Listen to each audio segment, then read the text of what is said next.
नमस्कार दोस्तों, स्वागत है आपके अपने YouTube चैनल आरजीएस में।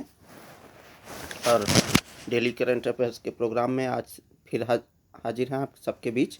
और चलिए कार्यक्रम की शुरुआत करते हैं और देखते हैं, बढ़ते हैं पहले प्रश्न की ओर।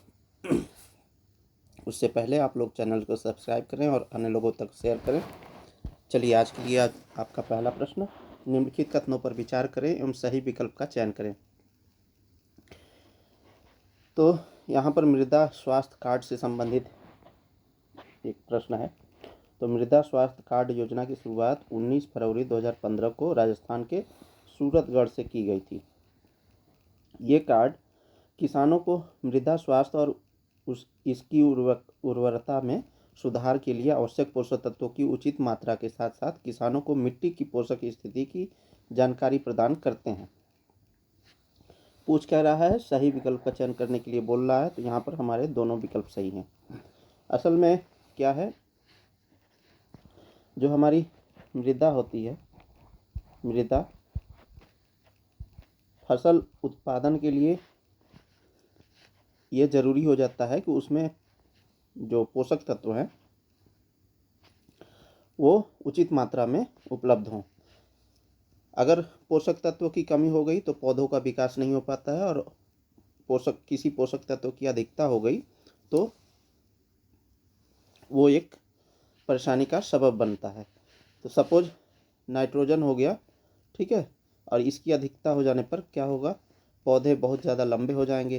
ठीक, तो यहाँ पर ये पौधों के लिए सही नहीं है। तो उसी के स्वास्थ्य के लिए, यानी मृदा के स्वास्थ्य के लिए, यानी जो मृदा है, हमारी मिट्टी है, उसमें जो है पोषक तत्वों की मात्रा कितनी है, उसके स्वास्थ्य की जानकारी के लिए ये कार्ड योजना शुरू की गई थी। कब की गई थी? 19 जनवरी 2015 को। और ये कार्ड जो है प्रति 2 वर्ष में रिन्यू किया जाता है, और इससे जो है किसानों की मृदा स्वास्थ्य और इसकी उर्वरता में सुधार के लिए आवश्यक पोषक तत्वों की उचित मात्रा के साथ साथ किसानों को मिट्टी की पोषक स्थिति की जानकारी प्रदान करते हैं। एक आप लोगों ने सुना होगा प्रिसाइज एग्रीकल्चर।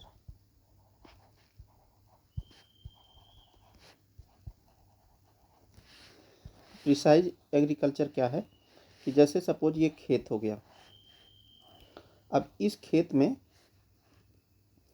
हमें क्या देना है, कितनी मात्रा तक देना है और कहाँ पर देना है, वो चीज़ हम उचित मात्रा में जब देते हैं तो यानी आवश्यकता अनुसार जो हम इनपुट देते हैं, कृषि इनपुट देते हैं, उसी को बोलते हैं प्रिसाइज एग्रीकल्चर।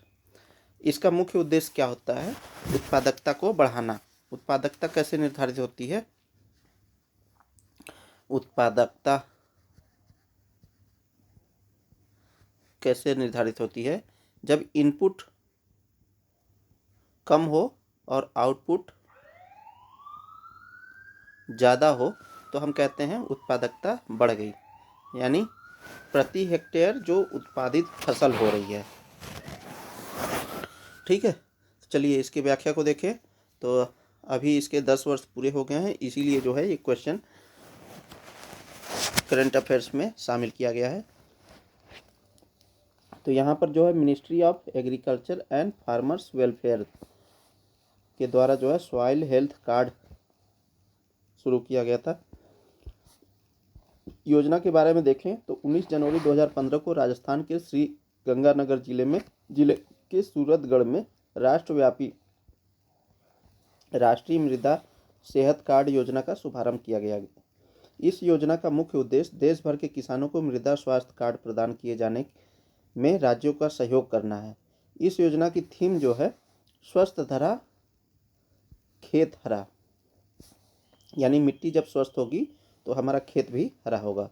इस योजना के अंतर्गत ग्रामीण युवा किसान जिनकी उम्र जो है 40 वर्ष तक है, मृदा परीक्षण प्रयोगशाला की स्थापना एवं नमूना परीक्षण कर सकते हैं। प्रयोगशाला स्थापित करने में 5 लाख रुपए तक का खर्च आता है, जिसकी 75% जो राशि होती है वो केंद्र एवं सरकार मिलकर के वहन करती हैं। स्वयं सहायता समूह, कृषि सहकारी समितियां, कृषक समूह एवं कृषक उत्पादक संगठनों के लिए भी यही प्रावधान है। योजना के तहत मृदा की स्थिति का आकलन नियमित रूप से राज्य सरकारों द्वारा हर 2 वर्ष में किया जाता है, ताकि पोषक तत्वों की कमी की पहचान के साथ ही सुधार लागू हो सके। योजना के लक्ष्य और उद्देश्य की बात कर लें तो देश के सभी किसानों को प्रत्येक 3 वर्ष में मृदा स्वास्थ्य कार्ड जारी करना, ताकि उर्वरकों के इस्तेमाल में पोषक तत्वों की कमियों को पूरा करने का आधार प्राप्त हो सके। भारतीय कृषि अनुसंधान परिषद, राज्य कृषि विश्वविद्यालयों के संपर्क में क्षमता निर्माण करना, कृषि विज्ञान के छात्रों को शामिल करके मृदा परीक्षण प्रयोगशालाओं के क्रियाकलाप को सशक्त बनाना, राज्यों में मृदा नमूनों को एकीकृत करने के लिए मानकीकृत प्रक्रियाओं के साथ मृदा उर्वरता संबंधी बाधाओं का पता लगाना और विश्लेषण करना, तथा विभिन्न जिलों में तालुका या प्रखंड ब्लॉक जिसे बोलते हैं स्तरीय उर्वरक संबंधी सुझाव तैयार करना। पोषक तत्वों का प्रभावकारी इस्तेमाल बढ़ाने के लिए विभिन्न जिलों में पोषक प्रबंधन आधारित मृदा परीक्षण सुविधा विकसित करना और उन्हें बढ़ावा देना। पोषक प्रबंधन परंपराओं को बढ़ावा देने के लिए जिला और राज्य स्तरीय कर्मचारियों के साथ साथ प्रगतिशील किसानों का क्षमता निर्माण करना भी शामिल है। चलिए अब दूसरा प्रश्न देखते हैं।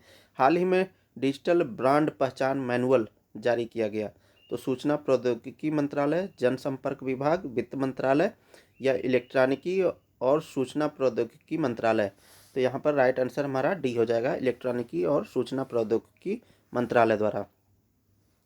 इलेक्ट्रॉनिकी और सूचना प्रौद्योगिकी मंत्रालय द्वारा सरकारी वेबसाइटों और डिजिटल प्लेटफॉर्म पर एकरूपता लाने के अपने प्रयासों के अंतर्गत डिजिटल ब्रांड आइडेंटिटी मैनुअल जारी किया गया है, जिसे हम शॉर्ट फॉर्म में DBIM कहते हैं।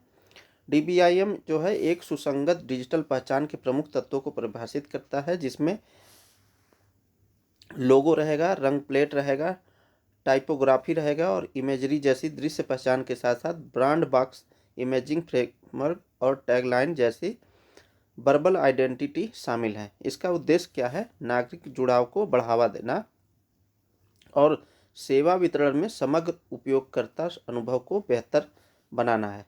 Government.in भारत सरकार के डिजिटल फुटप्रिंट पहल के सामंजस्य के हिस्से के रूप में DBIM सरकारी मंत्रालयों, विभागों और एजेंसियों के में एक मानकीकृत निर्बाध डिजिटल उपस्थिति स्थापित करना चाहता है।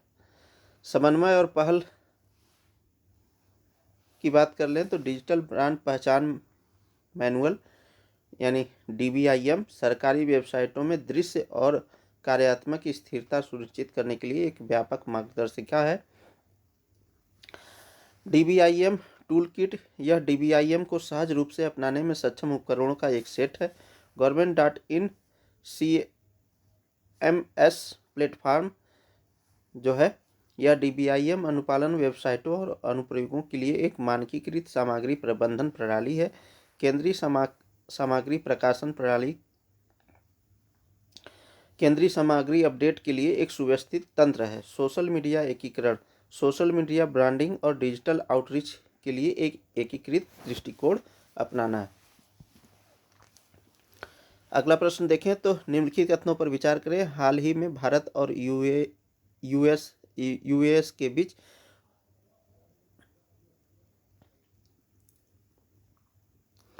$50,000 किलोमीटर लंबे वाटरवर्थ सबसी केबल प्रोजेक्ट की घोषणा मेटा ने की। कंपनी के मुताबिक ये बहु अरब डॉलर निवेश 5 महाद्वीपों को जोड़ेगा। तो पूछ क्या रहा है, कौन से कथन सही हैं? तो इसमें दोनों कथन सही हैं। चलिए व्याख्या को देखें तो भारत और अमेरिका डिजिटल वर्ल्ड में एक नया अध्याय जुड़ने जा रहा है। दरअसल हुआ क्या है कि फेसबुक और इंस्टाग्राम और व्हाट्सएप की पेरेंट कंपनी मेटा ने भारत और अमेरिका को 50,000 किलोमीटर लंबी केबल से जोड़ने के लिए अंडरसी केबल परियोजना की घोषणा की है। कंपनी ने इस परियोजना का नाम प्रोजेक्ट वाटरवर्थ रखा है। यहाँ पर क्या नाम था भाई? वाटरवर्थ, ठीक है। चलिए, इसके तहत दोनों देशों के बीच समुद्र के अंदर से 50,000 किलोमीटर लंबी केबल बिछाई जाएगी। इस प्रोजेक्ट के बाद दोनों देशों के बीच हाई स्पीड इंटरनेट कनेक्टिविटी का नया दौर शुरू होगा। माना जा रहा है कि इससे भारत की डिजिटल इकोनॉमी में क्रांतिकारी बदलाव आने की उम्मीद है। इससे देश की डिजिटल इंडिया तंत्र को भी बेजोड़ मजबूती मिलेगी। मंत्र, ठीक है। भारत जनसंख्या के लिहाज से मेटा के लिए एक बहुत बड़ा बाजार है। चूँकि भारत की जनसंख्या अभी जो है लगभग 142 करोड़ के पार कर गई है, क्योंकि यह फेसबुक, इंस्टाग्राम और व्हाट्सएप के यूजर्स की तादाद 100 करोड़ के भी पार है। तो यहाँ पर 100 करोड़ भारतीय जो है फेसबुक, इंस्टाग्राम और व्हाट्सएप यूज करते हैं। भारत में इंटरनेट का विस्तार तेज़ी से हो रहा है और यही वजह है कि हमेशा से ही आईटी कंपनियां भारत को एक सुनहरे मौके के तौर पर देखती हैं। 13 फरवरी को मेटा ने प्रोजेक्ट वाटरवर्थ की घोषणा की, जिसके तहत भारत और अमेरिका के समुद्र के अंदर 50,000 किलोमीटर लंबी केबल को जोड़ा जाएगा। इस परियोजना का केंद्र हिंद महासागर होगा। कंपनी के मुताबिक ये बहु अरब डॉलर निवेश 5 महाद्वीपों को जोड़ेगा। इससे ग्लोबल डिजिटल हाईवेज के पैमानों और विश्वसनीयता में बढ़ोतरी होगी। ये प्रोजेक्ट इस दशक के अंत तक यानी 2030 तक पूरा हो सकता है। चलिए अगला प्रश्न देखें। हाल ही में 8वां हिंद महासागर सम्मेलन ऑस्ट्रेलिया में हुआ। इस सम्मेलन में एस जयशंकर ने मांडवी टू मस्कट नामक किताब का विमोचन किया। अब ये देखिए, क्वेश्चन जो है एक दूसरे के विपरीत बता रहा है ना। कथन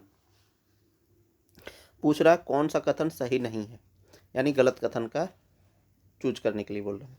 तो मांडवी टू मस्कट, मांडवी कहाँ है? गुजरात में। मस्कट कहाँ है? ओमान में। तो ये बुक जो लॉन्च करने की बात कर रहा है, तो ये मांडवी टू मस्कट नाम से जो बुक लिखी है, तो ये ओमान की बात कर रहा है, जबकि यहाँ पर ऑस्ट्रेलिया लिखा हुआ है।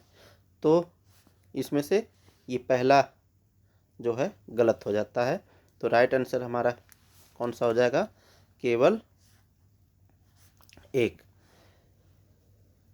तो भारतीय विदेश मंत्री एस जयशंकर ओमान दौरे पर हैं और सोमवार को विदेश मंत्री एस जयशंकर ने ओमान में आयोजित हो रहे 8वें हिंद महासागर सम्मेलन को संबोधित किया। डॉक्टर एस जयशंकर ने भारत और ओमान के कूटनीतिक संबंधों के 70 साल पूरे होने के अवसर पर एक लोगो भी लॉन्च किया।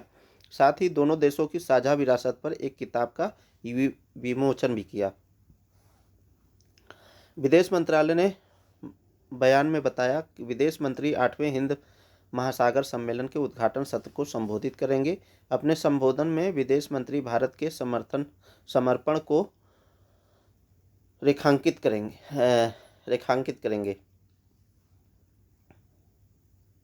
करेंगे, ठीक है, जिसमें क्षेत्रीय समृद्ध हिंद महासागर क्षेत्र की बात कही गई है।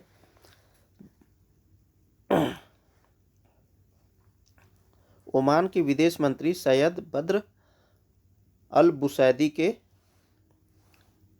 साथ जो है उन्होंने वार्ता भी की है। विदेश मंत्री ने ओमान की सरकार को हिंद महासागर सम्मेलन आयोजित करने के लिए सराहा है। विदेश मंत्री एस जयशंकर ने ओमान के विदेश मंत्री के साथ मिलकर मांडवी टू मस्कट भारतीय समुदाय और भारत और ओमान का साझा इतिहास नामक, अब ये हमारे लिए बुक इम्पोर्टेंट हो जाता है, मांडवी टू मस्कट भारतीय समुदाय और भारत और ओमान का साझा इतिहास नामक किताब का विमोचन किया। हिंद महासागर सम्मेलन से इतर डॉक्टर एस जयशंकर ने ब्रुनेई, बांग्लादेश, ईरान, भूटान, श्रीलंका, मालदीव और मॉरिशस, नेपाल के विदेश मंत्रियों से भी द्विपक्षीय मुलाकात की। अब ओमान के बारे में देख लेते हैं। तो ओमान जो है कहाँ पर है? ये देख रहे हैं गल्फ ऑफ ओमान यहाँ पर है। ये अरेबियन सी है, ठीक है, और ये ओमान है, ये वाला पार्ट। इसकी कैपिटल क्या है? मस्कट है। और यहाँ पर करेंसी क्या है? ओमानी रियाल है। सुमेरी सभ्यता के एक लेख के अनुसार इसे जो है मगन नाम से जाना जाता था। तो पहले इसका नाम मगन भी था। पुर्तगाली साम्राज्य से इसकी स्वतंत्रता 1661 में हुई थी। अब भारत और ओमान के मध्य कुछ सैन्य अभ्यास भी होते हैं, जैसे सैन्य अभ्यास अल नागाह, वायुसेना अभ्यास ईस्टर्न ब्रिज और नौसेना अभ्यास नसीम अल बरह। ठीक है। हाल ही में दिवंगत विमला बहुगुणा का संबंध चिपको आंदोलन से था। उन्होंने 1953-55 में बिहार के भूदान आंदोलन में हिस्सा लिया था। तो ये पर्यावरण संरक्षण से संबंधित ये महत्वपूर्ण व्यक्तित्व के रूप में विमला बहुगुणा जी जो है, ये सुंदरलाल बहुगुणा जी की पत्नी थी और उनका अभी फिलहाल में देहांत हो गया है। तो ये पूछ क्या रहा है, कौन से कथन सही है, तो यहाँ दोनों कथन सही है। चलिए व्याख्या को देखें। तो ये रही विमला बहुगुणा जी। ठीक है। स्वर्गीय विमला बहुगुणा का संबंध चिपको आंदोलन से था। विमला बहुगुणा चिपको आंदोलन के नेता सुंदरलाल बहुगुणा की पत्नी थी। वह एक सामाजिक कार्यकर्ता थी और उन्होंने पर्यावरण बचाने के लिए चिपको आंदोलन में हिस्सा लिया था। विमला बहुगुणा के बारे में देख लें तो एक सर्वोदय कार्यकर्ता थी। उन्होंने 1953-55 में बिहार के भूदान आंदोलन में भी हिस्सा लिया था। उन्होंने बच्चों की शिक्षा और ग्रामीण महिलाओं के कल्याण के लिए भी काम किया। उन्होंने दलितों को मंदिर में प्रवेश दिलाने के लिए आंदोलन भी किया था। उन्होंने टिहरी बांध और विस्थापन आंदोलन में भी अग्रणी भूमिका निभाई थी। सुंदरलाल बहुगुणा के बारे में देख लें तो सुंदरलाल बहुगुणा एक भारतीय पर्यावरणविद थे। वे चिपको आंदोलन के नेता थे। वे भारत के शुरुआती पर्यावरणविदों में से एक थे। उन्होंने हिमालय में वनों के संरक्षण के लिए लड़ाई लड़ी। इन्हें वर्ष 2009 में पद्म विभूषण से सम्मानित किया गया था। तो 2009 में किसे पद्म विभूषण सम्मानित किया गया था? सुंदरलाल बहुगुणा जी को। अगला प्रश्न देख लें तो हाल ही में नए आयकर विधेयक की जांच के लिए किसकी अध्यक्षता में 31 सदस्यीय चयन समिति का गठन किया गया है? तो हर्ष कुमार, बैजंत पांडा, जयंत चौधरी, सुरेश पाल। तो किसकी अध्यक्षता में चयन समिति का गठन किया गया है? तो बैजंत पांडा। यहाँ पर हर्ष कुमार का नाम अभी 2-3 क्लास पीछे जो है हमने बताया था कि जो प्रयागराज में कुंभ में भगदड़ हुई थी उसकी जांच के लिए हर्ष कुमार जी को नियुक्त किया गया है। चलिए व्याख्या को देखें प्रश्न के। तो इन्होंने लोकसभा अध्यक्ष ओम बिरला से इसे सदन की सेलेक्ट कमेटी को भेजने का अनुरोध किया गया। अब लोकसभा अध्यक्ष ने बिल को सेलेक्ट कमेटी के पास भेज दिया है। इसके लिए 31 सदस्यीय सेलेक्ट कमेटी बनाई गई है। नया आयकर अधिनियम की बात करें बोल रहा है। बीजेपी सांसद बैजंत पांडा को इसका चेयरमैन नियुक्त किया गया है। ये विधेयक 6 दशक पुराने इनकम टैक्स 1961 में संशोधन करेगा, प्रतिस्थापित करेगा। अब बनाई गई सेलेक्ट कमेटी अगले सत्र के पहले दिन तक अपनी रिपोर्ट सौंपेगी। तो ये बैजंत पांडा जी हैं। चलिए अगला प्रश्न देखें। तो हाल ही में यूके के मानद नागरिक पुरस्कार the most excellent order of the British Empire civil division से किसे सम्मानित किया गया है? तो यहाँ पर नटराजन चंद्रशेखरन जी को सम्मानित किया गया है। तो टाटा समूह के चेयरमैन नटराजन चंद्रशेखरन को ब्रिटेन और भारत के व्यापारिक संबंधों में उनके योगदान और सेवाओं के लिए ब्रिटिश साम्राज्य के सबसे उत्कृष्ट ऑर्डर से सम्मानित किया गया। इस प्रतिष्ठित सम्मान को नाइटहुड सम्मान के नाम से भी जाना जाता है। सम्मान के मिलने पर एन चंद्रशेखरन ने कहा कि मैं इस प्रतिष्ठित मान्यता से बहुत अभिभूत हूँ। इसके लिए मैं महामहिम किंग चार्ल्स का आभारी हूँ। उन्होंने कहा कि यह व्यक्त करना चाहूँगा कि टाटा समूह में हम प्रौद्योगिकी, उपभोक्ता, आतिथ्य, इस्पात, रसायन और ऑटोमोबाइल क्षेत्रों में यूके के साथ इतने मजबूत रणनीतिक संबंध बनाए रखने पर कितना गर्व महसूस करते हैं। राजशेखरन जो है चंद्रशेखरन टाटा सन्स के बोर्ड के संबंध है। यह कंपनी जो है 100 से अधिक टाटा ऑपरेटिंग कंपनियों की होल्डिंग कंपनी और प्रमोटर है। इसका कुल वार्षिक राजस्व $100 बिलियन से अधिक है। चंद्रशेखरन जो है अक्टूबर 2016 में टाटा सन्स के बोर्ड में शामिल हुए और उनकी जनवरी 2017 में उन्हें अध्यक्ष नियुक्त किया गया। चंद्रशेखर अमेरिका, ब्रिटेन, ऑस्ट्रेलिया और जापान सहित भारत के द्विपक्षीय व्यापार मंचों के सक्रिय सदस्य हैं। अब यह देखिए, दो क्वेश्चन एक साथ बनता है ना हमारा, जैसे कि एक तो उन्हें उपाधि दी गई, सम्मान दिया गया ब्रिटेन के द्वारा। दूसरी चीज़ ये कि चंद्रशेखरन अक्टूबर 2016 में टाटा सन्स के बोर्ड में शामिल हुए थे और 17 में उन्हें अध्यक्ष नियुक्त किया गया। तो टाटा सन्स के अध्यक्ष कौन है? अभी वर्तमान में चंद्रशेखरन जी है। अगला प्रश्न देखें तो शेख तमीम बिन हमद अल थानी किस देश के अमीर हैं? तो किस देश के अमीर हैं? कतर के अमीर हैं। ठीक है, अभी वो भारत की यात्रा पर हैं और देखते हैं, जब वो आए तो प्रधानमंत्री जी खुद प्रोटोकॉल तोड़ करके उनसे मिलने गए और भाई कह करके संबोधित किया।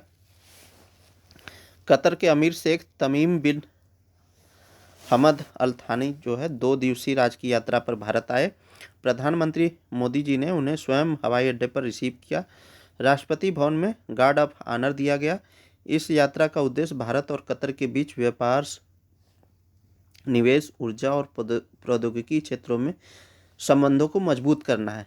बातचीत का मुख्य फोकस जो है आर्थिक संबंधों को बढ़ावा देना है, ऊर्जा साझेदारी को मजबूत करना है और रणनीतिक सहयोग को बढ़ावा देना है। कतर गाजा में संघर्ष विराम वार्ताओं में मध्यस्थ की भूमिका निभा रहा है।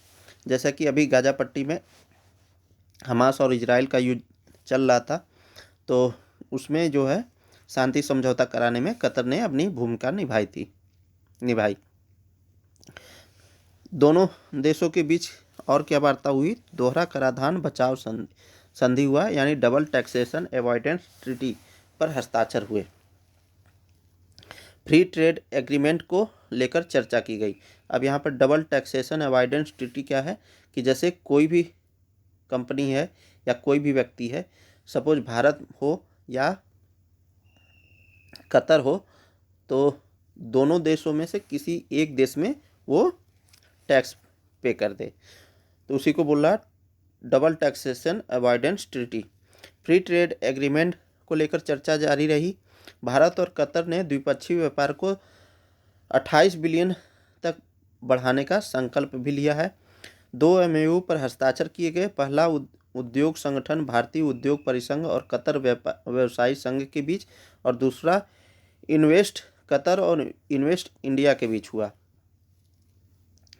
कतर पश्चिमी एशिया का एक देश है। यह अरब प्रायद्वीप के उत्तर पूर्वी तट पर स्थित है और कतर प्रायद्वीप पर स्थित है। इसकी एकमात्र स्थलीय सीमा दक्षिण में सऊदी अरब के साथ लगती है। फारस की खाड़ी का बहरीन इनलेट कतर को बहरीन से अलग करता है। राजधानी इसकी बात करें तो दोहा है, जहां देश की 80% से अधिक आबादी निवास करती है। यह दुनिया के तीसरे सबसे प्राकृतिक गैस यानी नेचुरल गैस और तेल भंडार के कारण एक उच्च आय वाली अर्थव्यवस्था है। अब ये देखिए कतर की अवस्थिति, ये रहा कतर। ठीक है, ये पर्शियन गल्फ में लगता है और इसकी एकमात्र सीमा जो है ये सऊदी अरब से लग रही है और किसी से नहीं। ठीक है, अब ये यहाँ पर भारतीयों की संख्या की बात कर लें तो कतर में 8,35,000 के लगभग भारतीय रहते हैं। वहीं सऊदी अरब में देख सकते हैं, कुवैत में देख सकते हैं, लेबनान और वेस्ट बैंक, गाजा पट्टी, जॉर्डन, ईरान, ये सब जो है भारतीय रहते हैं। ठीक है, भारतीय प्रवासी हर साल भारत में लगभग 4.143 बिलियन डॉलर भेजते हैं, रेमिटेंस जिसे बोलते हैं। ठीक है, भारत अपनी ज़रूरत का लगभग 50% LNG लिक्विफाइड नेचुरल गैस जो है कतर से प्राप्त करता है और 30% LPG कतर से आयात करता है। ऑब्जर्वेटरी ऑफ इकोनॉमिक कॉम्प्लेक्सिटी के अनुसार जो है 2023-24 में भारत कतर के बीच कुल 14.04 अरब डॉलर का व्यापार हुआ। भारत का कतर के साथ 10.64 अरब डॉलर का व्यापार घाटा है। यहाँ पर व्यापार घाटे की बात कर रहा है, यानी जितना हम व्यापार घाटा क्या होता है, जैसे ये भारत हो गया और सपोज ये कतर हो गया, तो हम सपोज कि 100 रुपये का सामान वहाँ से आयात कर रहे हैं, बदले में हम जब भेज रहे हैं कोई सामान तो उसकी वैल्यू जो है सपोज 80 रुपये है, तो ये क्या हो गया, 20 रुपये हमें घाटा हो रहा है ना, यानी 20 रुपये हमने अधिक पे किया।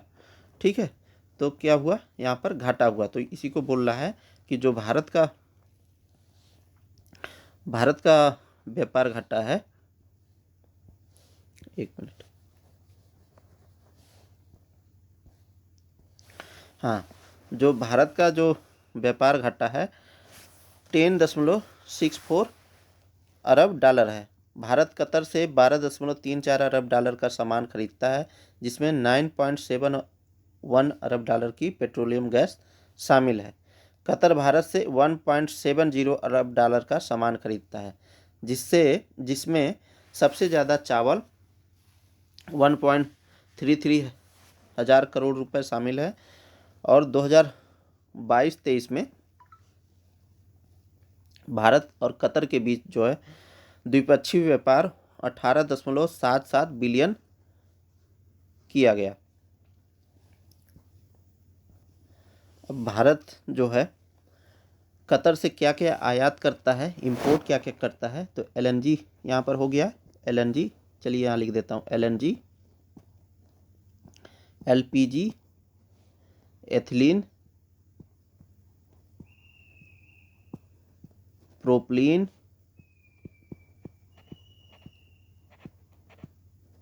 और अमोनिया।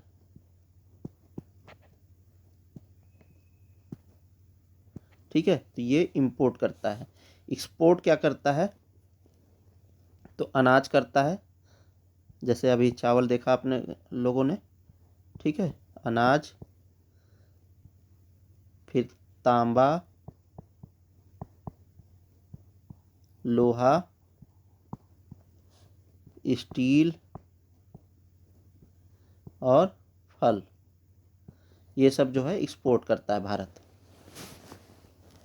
चलिए, भारत और कतर के बीच राजनयिक संबंध भी हैं, तो 1973 में स्थापित हुए थे। पिछले कुछ दशकों में ये संबंध विभिन्न क्षेत्रों में मजबूत हुए हैं, जैसे कि कूटनीति, रक्षा, व्यापार, संस्कृति और प्रवासी भारतीय समुदाय के बीच। 2023 में दोनों देशों के राजनयिक संबंधों की 50वीं वर्षगांठ भी मनाई गई थी। और रक्षा के क्षेत्र में सहयोग समझौता भी हुआ था 2008 में जो हुआ था, और 2018 में इसे 5 साल के लिए बढ़ाया गया था। भारत नियमित रूप से कतर में आयोजित द्विवार्षिक दोहा अंतर्राष्ट्रीय समुद्री रक्षा प्रदर्शनी और सम्मेलन डिमडेक्स में भाग लेता है। दोनों देशों ने संयुक्त नौसैनिक अभ्यास जैर अल बहर के 2 संस्करण आयोजित किए हैं। अगला प्रश्न देख लें, तो निम्नलिखित में से किसने नाइटहुड की उपाधि को अस्वीकार और भारत के लिए राज्य सचिव की परिषद में पद स्वीकार करने से इनकार कर दिया था? तो अभी जो है पिछले दिन 19 फरवरी को गोपाल कृष्ण गोखले की देहावसान दिवस मनाया गया। ठीक है,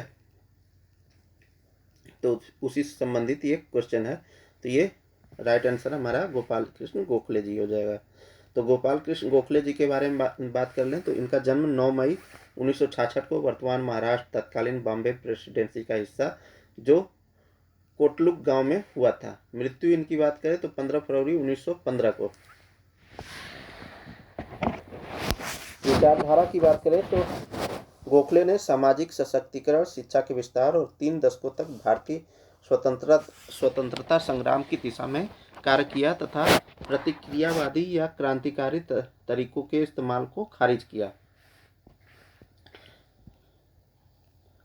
औपनिवेशिक विधानमंडलों में भूमिका क्या रही, तो वर्ष 1899 से 1902 के बीच यह बॉम्बे लेजिस्लेटिव काउंसिल के सदस्य रहे और वर्ष 1902 से 1915 तक इन्होंने इंपीरियल लेजिस्लेटिव काउंसिल में काम किया। इंपीरियल लेजिस्लेटिव काउंसिल में काम करने के दौरान उन्होंने गोखले ने वर्ष 1909 में मार्ले मिंटो सुधारों को तैयार करने में महत्वपूर्ण भूमिका भी निभाई थी। भारतीय राष्ट्रीय कांग्रेस में क्या भूमिका रही, तो नरम दल से जुड़े थे और 1889 में शामिल हुए थे। बनारस अधिवेशन जो है 1905 में वह आईएनसी के अध्यक्ष भी बने थे। यह वह समय था जब नरम दल और लाला लाजपत राय, बाल गंगाधर तिलक तथा अन्य के नेतृत्व वाले गरम दल के बीच व्यापक मतभेद पैदा हो गए थे। वर्ष 1907 के सूरत अधिवेशन में ये दोनों गुट अलग हो गए थे। वैचारिक मतभेद के बावजूद 1907 में उन्होंने लाला लाजपत राय की रिहाई के लिए अभियान चलाया, जिन्हें अंग्रेजों द्वारा म्यांमार की मांडले जेल में कैद किया गया था। उसके बाद जो है उन्हें 8 वर्ष बाद छोड़ा भी गया था तिलक जी को। चलिए संबंधित सोसाइटी और अन्य कार्य की बात कर लें तो भारतीय शिक्षा के विस्तार के लिए वर्ष 1905 में उन्होंने सर्वेंट ऑफ इंडिया सोसाइटी की स्थापना की। तो कब स्थापित की है? 1905 में। वह जो है महादेव गोविंद रनाडे द्वारा शुरू की गई सार्वजनिक सभा पत्रिका के से भी जुड़े हुए थे। वर्ष 1908 में गोखले ने रनाडे इंस्टीट्यूट ऑफ इकोनॉमिक्स की स्थापना की। उन्होंने अंग्रेजी साप्ताहिक समाचार पत्र द हितवाद की शुरुआत की। गांधी के गुरु के रूप में भी जाना जाता है उन्हें जब गांधी जी दक्षिण अफ्रीका से वापस आए तो इनसे मिले, तो पूछे कि हम समाज का उत्थान कैसे कर सकते हैं और राजनीति में कैसे प्रवेश कर सकते हैं। तो इन्होंने बोला कि आप पहले भारत भ्रमण कीजिए। तो इनकी बातों को मानते हुए जो है गांधी जी भारत को देखने के लिए गांव घूमे और अपनी महत्वपूर्ण भूमिका निभाई। तो गांधी जी के गुरु के रूप में देखें तो एक उदार राष्ट्रवादी के रूप में महात्मा गांधी ने उन्हें राजनीतिक गुरु माना था। महात्मा गांधी ने गुजराती भाषा में गोपाल कृष्ण गोखले को समर्पित एक पुस्तक भी लिखी थी, जिसे जो है मरमात्मा गोखले कहा गया। ठीक है, अगला प्रश्न देख लें। तो अभी मृत्यु के संबंधित में देख लिए, तो अब हम लोग जन्म के बारे में देख लेते हैं। छत्रपति शिवाजी महाराज की जयंती कब मनाई जाती है?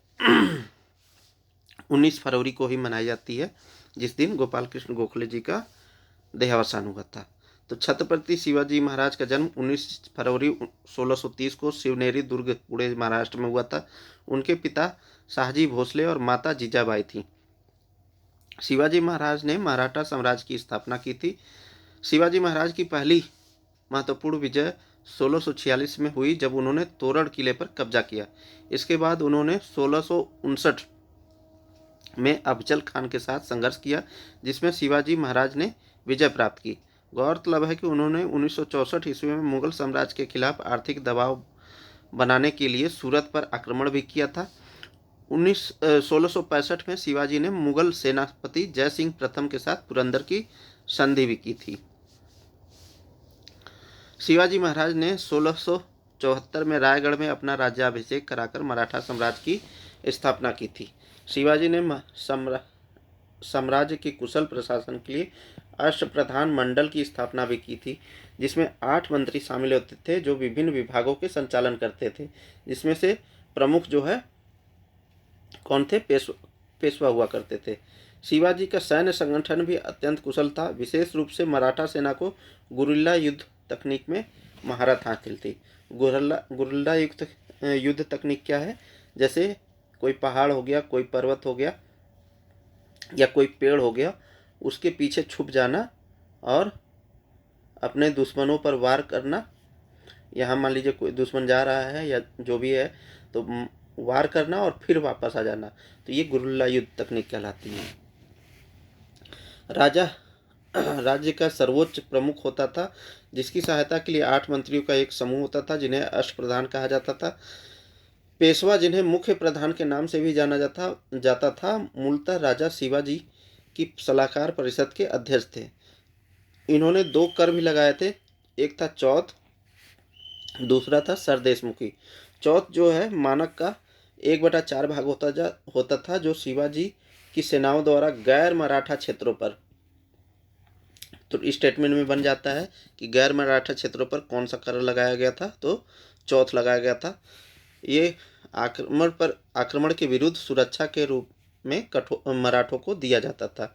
सरदेशमुखी का क्या है, राज्य के बाहर के क्षेत्रों से लिया जाने वाला 10% का अतिरिक्त कर था। तो ये राज्य के बाहर था, ये अंदर था। शिवाजी के अष्टप्रधान के बारे में देख लें तो पेशवा जो है मंत्रियों का प्रधान था। प्रशासन में राजा के बाद इसका सबसे ज़्यादा महत्व था।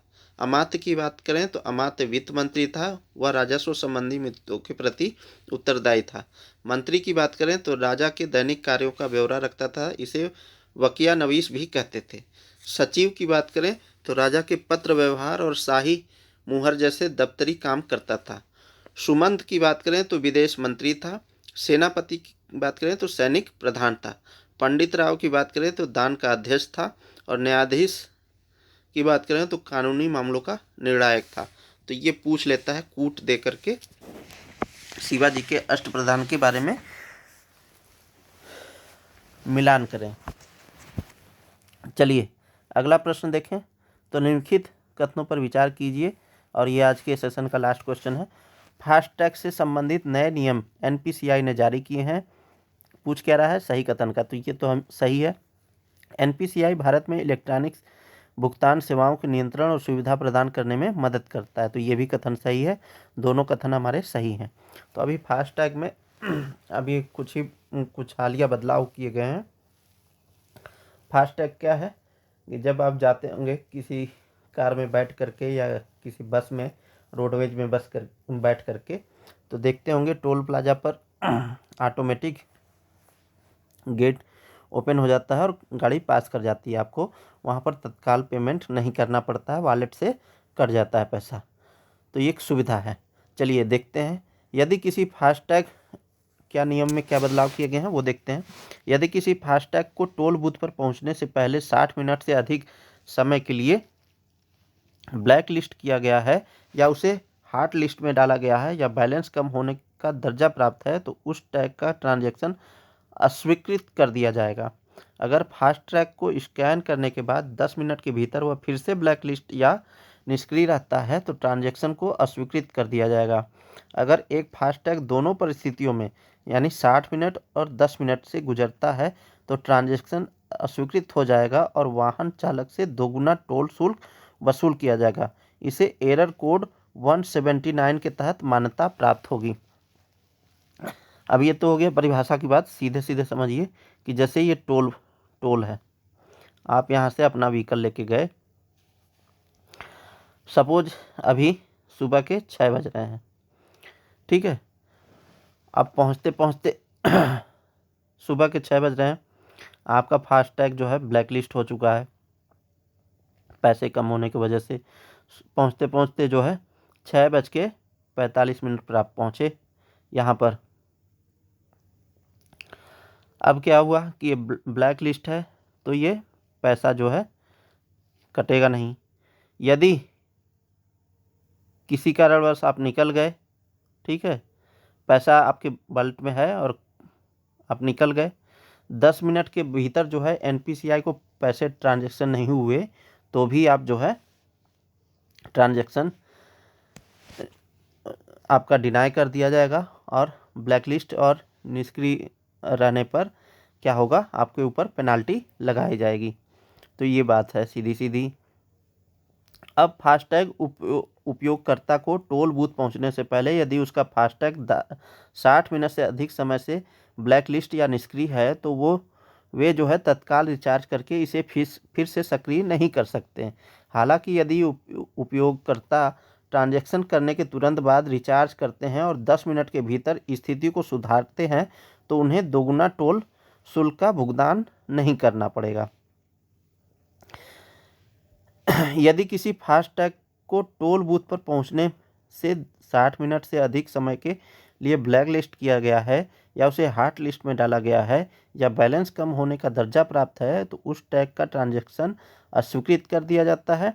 अगर फास्टैग को स्कैन करने के बाद 10 मिनट के भीतर वह फिर से ब्लैकलिस्ट या निष्क्रिय रहता है तो ट्रांजैक्शन को अस्वीकृत कर दिया जाता है। ठीक है, चलिए अब यहाँ पर एनपीसीआई के बारे में देख लें।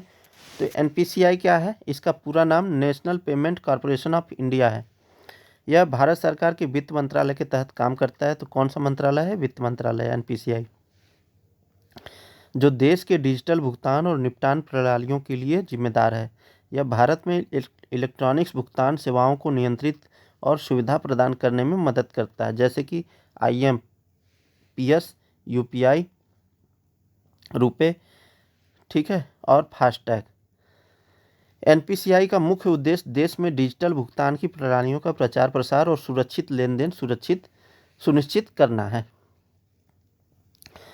और नहाई की बात कर लें, national highway authority of India limited की बात कर लें, तो भारतीय राष्ट्रीय राजमार्ग प्राधिकरण नहाई का गठन जो है वर्ष 1988 में संसद के एक अधिनियम द्वारा सड़क परिवहन और राजमार्ग मंत्रालय के प्रशासनिक नियंत्रण में के तहत भारत सरकार द्वारा सौंपे गए राष्ट्रीय राजमार्गों के विकास, अनुरक्षण तथा प्रबंधन के लिए एक केंद्रीय प्राधिकरण के रूप में किया गया था। हालांकि प्राधिकरण फरवरी 1995 में क्रियाशील हुआ। प्राधिकरण में एक पूर्णकालिक अध्यक्ष और अधिकतम 5 पूर्णकालिक सदस्य और 4 अंशकालिक सदस्य होते हैं, जिन्हें केंद्र सरकार द्वारा नियुक्त किया जाता है। फास्टैग की तकनीक देख लें तो फास्टैग जो है रेडियो फ्रीक्वेंसी आइडेंटिफिकेशन के तहत यह काम करता है। यह जो है एक ऐसी तकनीक है जो किसी टैग की गई वस्तु को निष्क्रिय रूप से पहचानने के लिए रेडियो तरंगों का उपयोग करता है। ठीक है, तो आप कोई पूछे कि किस पर आधारित होता है, तो रेडियो फ्रीक्वेंसी पर। सिस्टम के 2 बुनियादी हिस्से हैं जिनमें टैग व रीडर शामिल होते हैं।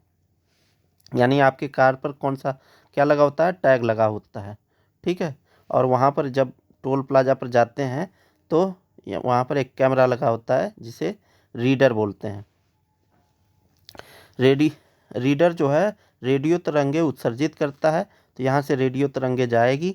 ठीक है, तथा आरएफआईडी टैग से पुनः क्या होगा? सिग्नल प्राप्त करता है, जबकि टैग अपनी पहचान और अन्य जानकारी संप्रेषित करने के लिए रेडियो तरंगों का उपयोग करता है और फिर जो है यहाँ से रिटर्निंग होगी, तो ये स्कैन करता है।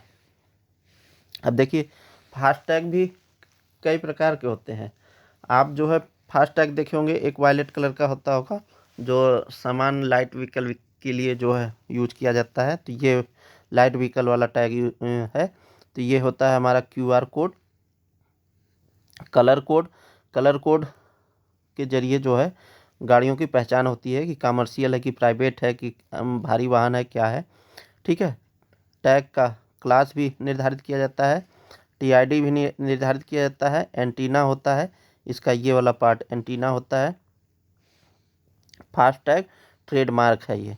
ठीक है, तो आप फास्टैग अब आइंदा देखिएगा जब भी कभी, तो देखिएगा कौन सा कलर का है। ठीक, और उस कलर को सर्च मारिएगा कौन से कलर का है और कौन सी गाड़ी है। तो चलिए आज के लिए बस इतना ही, मिलते हैं नेक्स्ट वीडियो में। बहुत बहुत धन्यवाद आप सभी का वीडियो के साथ जुड़ने के लिए, बहुत बहुत शुक्रिया। जय हिंद।